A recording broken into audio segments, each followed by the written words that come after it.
ಎಲ್ರಿಗೂ ನಮಸ್ಕಾರ. Happy home maker YouTube ಚಾನಲ್ಗೆ ನಿಮಗೆಲ್ಲರಿಗೂ ಸ್ವಾಗತ. ಏನಿವತ್ತು ಫೋಟೋಸ್ ಹಾಕಿದ್ದಾಳೆ ಅಂತ ಅನ್ಕೋತಿದ್ದೀರಾ?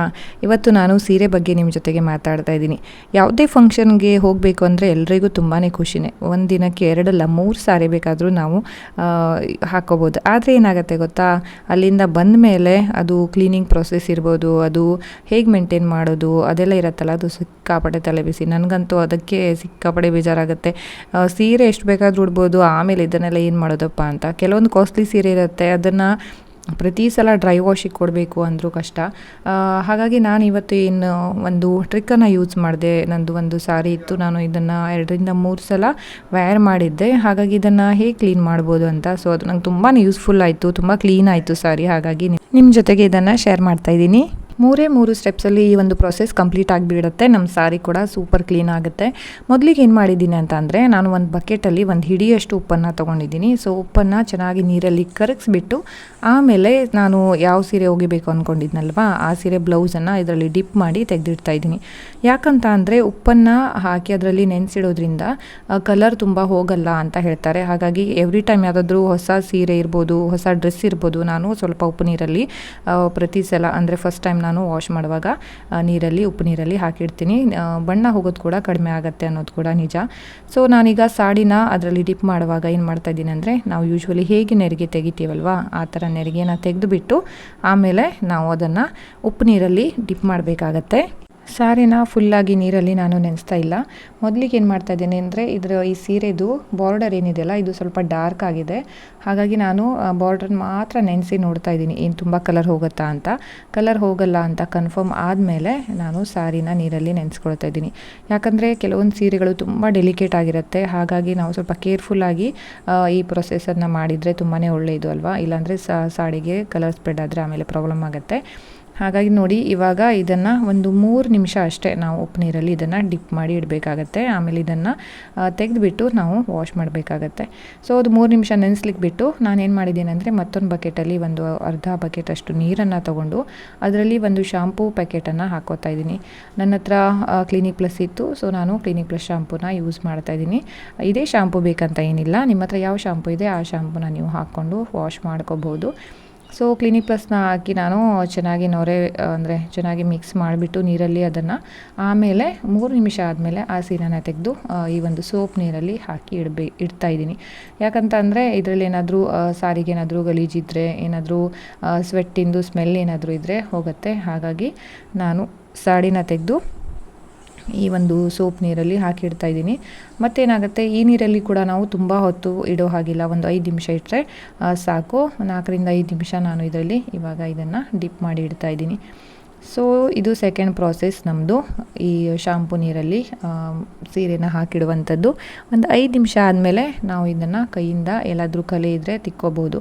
ಏನು ಮಾಡಬೇಕು ಅಂತಂದರೆ, ಏನಾದರೂ ಸಾರಿ ಕಲೆ ಆಗಿದ್ದರೆ ಮೊದಲೇ ನಾವು ಅದನ್ನು ಪಾಯಿಂಟೌಟ್ ಮಾಡಿಟ್ಕೊಂಡ್ರೆ ತುಂಬಾ ಒಳ್ಳೆಯದು. ಯಾಕಂದರೆ ಸಾರಿ ನೆನೆಸಿದ ಮೇಲೆ ಅದನ್ನು ಹುಡುಕ್ಲಿಕ್ಕೆ ಹೋದರೆ ಸ್ವಲ್ಪ ಕಷ್ಟ ಆಗುತ್ತೆ. ಹಾಗಾಗಿ ನೀವು ಪಾಯಿಂಟೌಟ್ ಮಾಡಿಟ್ಕೊಂಡ್ರೆ, ಸೊ ಅದೇ ಅಂದಾಜಲ್ಲಿ ನಾವೇನು ಮಾಡ್ಬೋದು ಅಂದರೆ ವಾಶ್ ಮಾಡುವಾಗ ಚೆನ್ನಾಗಿ ಆ ಭಾಗವನ್ನು ತಿಕ್ಕಬಹುದು. ಹಾಗಾಗಿ ನೋಡಿ, ನಾನೀಗ ಈ ಸೀರೆನ ತೆಗೆದುಬಿಟ್ಟು ಒಂದು ಸ್ವಲ್ಪ ಅಲ್ಲೇ ಕಲ್ಲಿನ ಮೇಲೆ ಹಾಕಿಬಿಟ್ಟು ಇದನ್ನು ತಿಕ್ಕೊಳ್ತಾ ಇದ್ದೀನಿ. ಮತ್ತು ಯಾವುದೇ ಬ್ರಷನ್ನು ಯೂಸ್ ಮಾಡೋ ಹಾಗಿಲ್ಲ. ಇದೆಲ್ಲ ನಿಮ್ಗೆ ಗೊತ್ತಿರತ್ತೆ ಬಿಡಿ, ಬ್ರಷ್ ಎಲ್ಲ ಹಚ್ಚಬಾರ್ದು ಅಂತ. ಅದು ಸುಮ್ಮನೆ ಹೇಳ್ತಾ ಇದ್ದೀನಿ. ಕೆಲವೊಬ್ಬರಿಗೆ ಮನೆಯಲ್ಲಿ ಸಾರಿ ವಾಶ್ ಮಾಡೋದೇ ಅಂದರೆ ಮಾಡಲ್ಲ ಕೆಲವೊಬ್ಬರು, ಇಂಥ ಡೆಲಿಕೇಟ್ ಸಾರೀಸ್ ಎಲ್ಲ.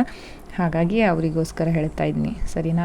ಆಮೇಲೆ ಇದನ್ನು ಚೆನ್ನಾಗಿ ಏನಾಗುತ್ತೆ, ನಾವು ಸೀರೆ ಉಟ್ಟಾಗ ಫುಲ್ ಲೆಂತಿಯಾಗಿ ಉಟ್ಟಿದ್ದಿದ್ರೆ ಸೀರೆಗೆ, ಆವಾಗ ಅದಕ್ಕೆಲ್ಲ ಮಣ್ಣೆಲ್ಲ 100% ತಾಗಿರುತ್ತೆ. ಹಾಗಾಗಿ ನಾನು ಇದಕ್ಕೆ ಅಷ್ಟೊಂದೇನು ಕಲೆ ಆಗಿರಲಿಲ್ಲ. ಸೊ ಬಾಟಮಲ್ಲಿ ಮಾತ್ರ ಒಂದು ಸ್ವಲ್ಪ ಕ್ಲೀನ್ ಮಾಡ್ತಾಯಿದ್ದೀನಿ.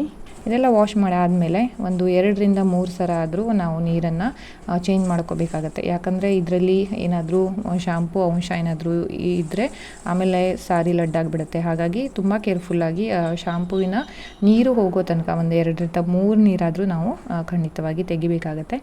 ಇವಾಗ ಬ್ಲೌಸನ್ನು ಕೂಡ ನಾನು ವಾಶ್ ಮಾಡೋದು ಹೇಳ್ತಾ ಇದ್ದೀನಿ. ಬ್ಲೌಸನ್ನು ಕೂಡಲೇ ಅದಕ್ಕೆ ಬರೋದು ಸ್ವೆಟ್ಟಿಂಗ್ ಸ್ಮೆಲ್ಲೇ ಹೆಚ್ಚಾಗಿರುತ್ತೆ ಮೋಸ್ಟ್ ಆಫ್ ದ ಟೈಮ್. ಇವಾಗ ಏಪ್ರಿಲ್ ಮೇಯಲ್ಲಿ ಸ್ವಲ್ಪ ಜಾಸ್ತಿನೇ.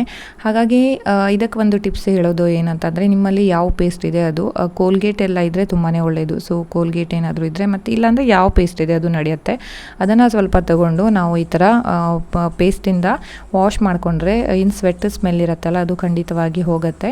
ಇದನ್ನು ಕೂಡ ನೀವು ಟ್ರೈ ಮಾಡಿ ನೋಡಿ. ಸೋಪ್ ಹಚ್ಚೋದಕ್ಕಿಂತ ಇದನ್ನು ಹಚ್ಚಿದರೆ ರಿಸಲ್ಟ್ ತುಂಬಾ ಚೆನ್ನಾಗಿ ಬರುತ್ತೆ. ಸೊ ನಾನು ಎವ್ರಿ ಟೈಮ್ ಬ್ಲೌಸನ್ನು ಕ್ಲೀನ್ ಮಾಡುವಾಗ ಅದಕ್ಕಂತಾನೆ ಒಂದು ಪೇಸ್ಟನ್ನು ತೊಗೊಂಡು ಬಂದುಬಿಟ್ಟಿದ್ದೀನಿ. ಸೊ ಬ್ಲೌಸ್ ಹೋಗಿವಾಗ ಅದನ್ನು ಹಚ್ಚಿದರೆ ಸ್ವೆಟ್ ಸ್ಮೆಲ್ ಹೋಗುತ್ತೆ. ಇದು ಕೂಡ ನೀವು ಖಂಡಿತವಾಗಿ ಈ ಒಂದು ಟ್ರಿಕ್ಕನ್ನು ಕೂಡ ನೀವು ಟ್ರೈ ಮಾಡಬಹುದು. ಸೊ ಈಗ ಬ್ಲೌಸ್ ಕೂಡ ವಾಶ್ ಮಾಡಿ ಆಗಿದೆ. ನೀರು ನೋಡಿ, ಅಂದರೆ ಕಲರ್ ಹೋಗಿದೆ, ಕಲರ್ ಹೋಗೇ ಇಲ್ಲ ಅಂತ ಅಲ್ಲ, ಬಟ್ ಅಷ್ಟೇನು ಹೆದರ್ಕೊಳ್ಳುವಂಥವಷ್ಟು ಕಲರ್ ಹೋಗಿಲ್ಲ. ಸ್ಯಾರಿನೂ ಕೂಡ ಡಿಮ್ ಆಗಲ್ಲ, ಏನು ಪ್ರಾಬ್ಲಮ್ ಆಗಲ್ಲ.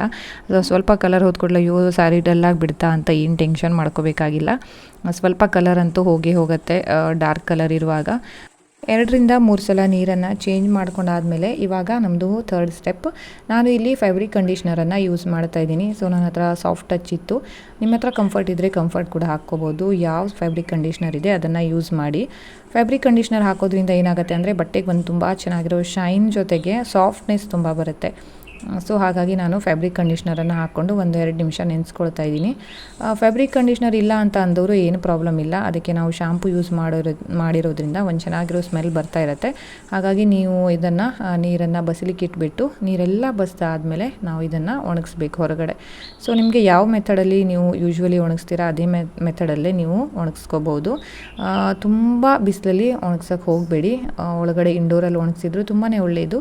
ಇಲ್ಲಿ ಸ್ವಲ್ಪ ಬಿಸಿಲು ಕಡಿಮೆ ಇತ್ತು, ಹಾಗಾಗಿ ನಾನು 2 ಫೋಲ್ಡ್ ಮಾಡಿ ಒಣಗಿಸ್ತಾ ಇದ್ದೀನಿ. ಕಲರ್ ಹೋಗೋದಿದ್ರೆ ಸಿಂಗಲ್ ಪದರಲ್ಲಿ ನಾವು ಇದನ್ನು ಒಣಗಿಸ್ಕೋಬೇಕಾಗತ್ತೆ. ಓಕೆನಾ. ಈ ಒಂದು ವಿಡಿಯೋದಲ್ಲಿ ನಾನು ಸಾರಿ ಕ್ಲೀನ್ ಮಾಡೋದಿರ್ಬೋದು, ಆಮೇಲೆ ಬ್ಲೌಸ್ ಕ್ಲೀನ್ ಮಾಡೋದು ಇದ್ರ ಜೊತೆಗೆ ಐರನ್ ಮಾಡೋದು ಕೂಡ ಹೇಳ್ತಾ ಇದ್ದೀನಿ. ಈ ವಿಡಿಯೋ ನಿಮಗೆ ತುಂಬ ಹೆಲ್ಪ್ಫುಲ್ ಆಗುತ್ತೆ ಅಂತ ಅನ್ಕೋತೀನಿ. ಹೆಲ್ಪ್ಫುಲ್ ಆದರೆ ಲೈಕ್ ಮಾಡಿ, ಓಕೆನಾ. ಸೊ ಇವಾಗ ಐರನ್ ಮಾಡೋದು, ನಾನು ಸಾರಿನ ಮೊದಲು 2 ಫೋಲ್ಡಲ್ಲಿ ಹಾಕಿಬಿಟ್ಟು ಆಮೇಲೆ ಒಂದು ವೈಟ್ ಕಲರ್ ಬಟ್ಟೆನ ಹಾಕ್ಕೊಂಡು ಅದ್ರ ಮೇಲೆ ಐರನ್ ಮಾಡ್ತಾ ಇದ್ದೀನಿ. ಸೊ ಹೀಗೆ ಮಾಡಿದರೆ ನಮ್ಗೆ ಸ್ವಲ್ಪ ರಿಸ್ಕ್ ಕಡಿಮೆ, ಸಾಡಿ ಸುಡುತ್ತೆ ಅನ್ನುವಂಥ ರಿಸ್ಕ್ ಕಡಿಮೆ. ಸೊ ಯಾರಿಗೆಲ್ಲ ಸಾರಿ ಐರನ್ ಮಾಡೋಕ್ಕೆ ಟೆನ್ಷನ್ ಇರುತ್ತೋ ಅವರು ಈ ಒಂದು ಮೆಥಡನ್ನು ಯೂಸ್ ಮಾಡ್ಬೋದು.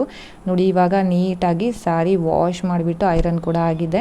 ಈ ಒಂದು ವಿಡಿಯೋ ನಿಮ್ಗೆ ಇಷ್ಟ ಆಯಿತು ಅಂತ ಅನ್ಕೋತೀನಿ, ಹೆಲ್ಪ್ಫುಲ್ ಆಗುತ್ತೆ ಅಂತ ಅನ್ಕೋತೀನಿ. ವಿಡಿಯೋ ಇಷ್ಟ ಆದರೆ ಲೈಕ್ ಮಾಡಿ. ನನ್ನ ಚಾನಲನ್ನು ಇನ್ನೂ ಸಬ್ಸ್ಕ್ರೈಬ್ ಮಾಡಿಲ್ಲ ಅಂದರೆ ದಯವಿಟ್ಟು ಸಬ್ಸ್ಕ್ರೈಬ್ ಮಾಡಿ, ಬೆಲ್ ಬಟನ್ನ ಪ್ರೆಸ್ ಮಾಡೋಕ್ಕೆ ಮರಿಬೇಡಿ. ಮತ್ತೊಂದು ವಿಡಿಯೋದೊಂದಿಗೆ ಸಿಗೋಣ. ಅಲ್ಲಿವರೆಗೆ ನಮಸ್ಕಾರ.